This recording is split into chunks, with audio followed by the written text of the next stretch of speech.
வாசிக்கலாம் வாங்க. எண்ணிக்கை அதிகாரம் 33. மோசே, ஆரோன் ஆகியோர் தலைமையில் இஸ்ரேல் மக்கள் எகிப்து நாட்டை விட்டு படைத்திரளாக வெளியேறிச் சென்றபோது அவர்கள் பயணம் செய்த பகுதிகள் இவையே. அவர்கள் புறப்பட்ட இடங்களை மோசே ஆண்டவர் கட்டளைப்படி படிப்படியாக எழுதி வைத்தார். அவர்கள் படிப்படியாக தங்கி புறப்பட்ட இடங்கள் இவையே. முதல் மாதம் 15ஆம் நாள் அவர்கள் ராம்சேஸிலிருந்து புறப்பட்டனர். பாஸ்காவின் மறுநாளில் இஸ்ரேல் மக்கள் எகிப்தியர் அனைவரின் பார்வையிலும் வெற்றிக்கை ஓங்கியவராய் வெளியேறினர். ஆண்டவர் அவர்களுக்கு சாகடித்த தங்கள் எல்லா தலைப்பேறுகளையும் அவர்கள் புதைத்துக் கொண்டிருந்த போது இது நடந்தது. அவர்கள் தெய்வங்கள் மேலும் ஆண்டவர் நீதி தீர்ப்பு வழங்கினார். இவ்வாறு இஸ்ரேல் மக்கள் ராம்சேஸிலிருந்து புறப்பட்டு சுக்கோத்தில் பாளையமிறங்கினர். அவர்கள் சுக்கோத்திலிருந்து புறப்பட்டு பாலை நிலத்தின் ஓரத்தில் உள்ள ஏத்தாமில் பாளையமிறங்கினர்.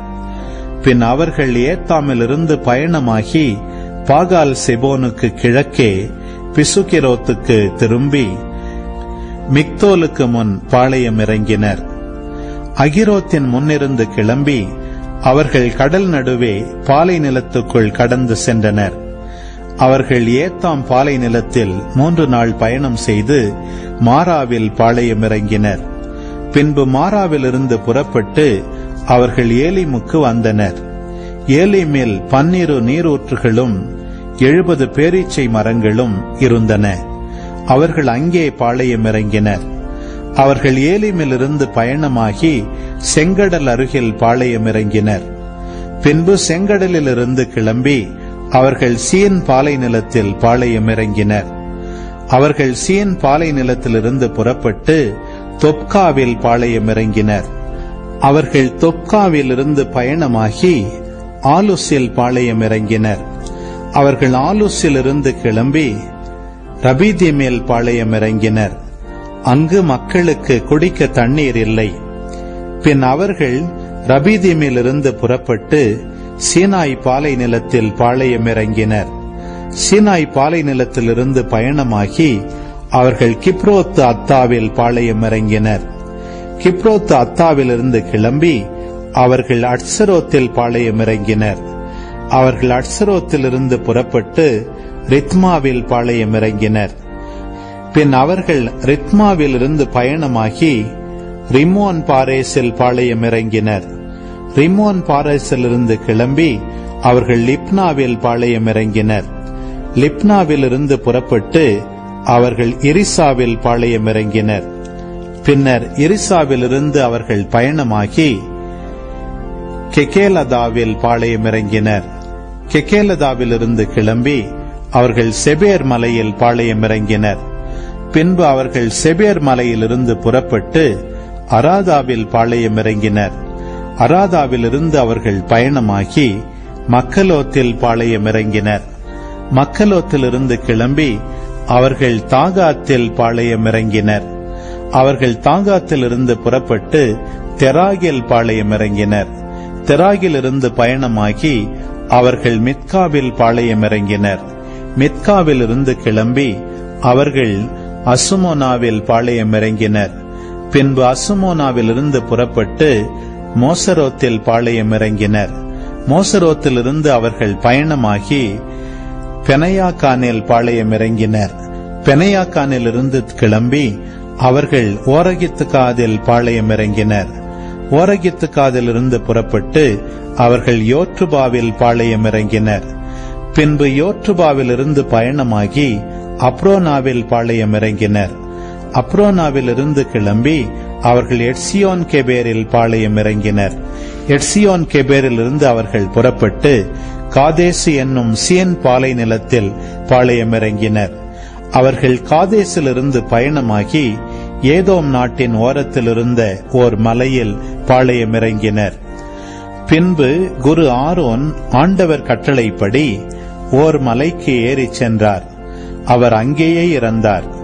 இஸ்ரேல் மக்கள் எகிப்து நாட்டிலிருந்து வெளியேறிய 40ஆம் ஆண்டு 5ஆம் மாதம் 1ஆம் நாளில் இது நடந்தது.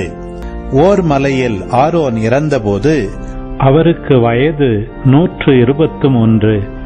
கானான் நாட்டில் உள்ள நெகேபில் வாழ்ந்த கானானியனான அராது மன்னன் இஸ்ரேல் மக்கள் வருவதை கேள்விப்பட்டான். பின்னர் ஓர் மலையிலிருந்து அவர்கள் புறப்பட்டு சல்மோனாவில் பாளையமிறங்கினர். சல்மோனாவிலிருந்து பயணமாகி அவர்கள் பூனோனில் பாளையமிறங்கினர். பூனோனிலிருந்து கிளம்பி அவர்கள் ஒபோத்தில் பாளையமிறங்கினர்.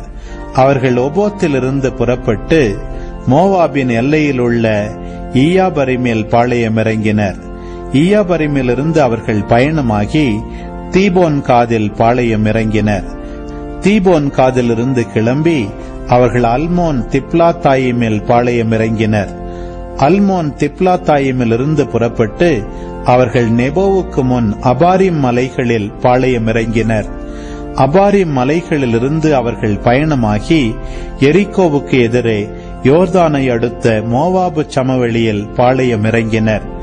அவர்கள் யோர்தானை அடுத்த மோவாபு சமவெளியில் பெத்தசிமோத்திலிருந்து ஆபேல் சித்திம் வரை இருந்த பகுதியில் பாளையமிறங்கினர். எரிகோவுக்கு எதிரே யோர்தானை அடுத்த மோவாபு சமவெளியில் ஆண்டவர் மோசேயிடம் கூறியது: நீ இஸ்ரேல் மக்களிடம் சொல், யோர்தானை கடந்து நீங்கள் கானான் நாட்டுக்குள் செல்கையில் உங்கள் முன்னிலிருந்து நாட்டின் குடிகள் அனைவரையும் துரத்திவிடுங்கள். அவர்களின் செதுக்கிய சிலைகள் அனைத்தையும் அழித்துவிடுங்கள். அவர்களின் வார்ப்பு படிமங்கள் அனைத்தையும் உடைத்துவிடுங்கள். நீங்கள் நாட்டை உடைமையாக்கி அதில் குடியிருப்பீர்கள். நீங்கள் உடைமையாக்கிக் கொள்ளும்படி அதை உங்களுக்கு தந்துள்ளேன். உங்கள் குடும்பங்கள் வாரியாக திருவுளச்சீட்டு போட்டு நீங்கள் நாட்டை உடைமையாக்கிக் கொள்ளுங்கள். குலங்களுள் பெரியவற்றுக்கு கூட்டியும் சிறியவற்றுக்கு குறைத்தும் உரிமை சொத்து வழங்க வேண்டும். எவ்விடத்திற்காக ஒருவனுக்கு சீட்டு விழுகிறதோ அது அவனுக்குரியது. உங்கள் மூதாதையரின் குலங்களின்படியே நீங்கள் உரிமை சொத்து பெறுவீர்கள். நாட்டின் குடிகளை உங்கள் முன்னின்று நீங்கள் துரத்தவில்லை எனில், நீங்கள் தங்கியிருக்க அனுமதிப்போர் உங்கள் கண்களை குத்தும் கூராணிகளாகவும் உங்கள் விலாவை கீறும் முட்களாகவும் இருந்து நீங்கள் குடியிருக்கும் நாட்டில் உங்களை துன்புறுத்துவார்கள். நானும் அவர்களுக்கு செய்ய நினைத்ததை உங்களுக்கே செய்வேன். எண்ணிக்கை அதிகாரம் 34. ஆண்டவர் மோசேயிடம் கூறியது: இஸ்ரேல் மக்களுக்கு கட்டளையிட்டுச் சொல், கானான் நாட்டின் முழு பரப்பும் உங்களுக்கு உரிமை சொத்தாக வந்து சேரும். கானான் நாட்டில் நீங்கள் நுழையும் போது உங்கள் தெற்கு பகுதி சீன் பாலை நிலத்திலிருந்து ஏதோமின் ஓரமாகச் செல்லும். அதன் எல்லை கிழக்கில் உப்புக்கடலின் முடிவிலிருந்து துவங்கும் பகுதியாகும்.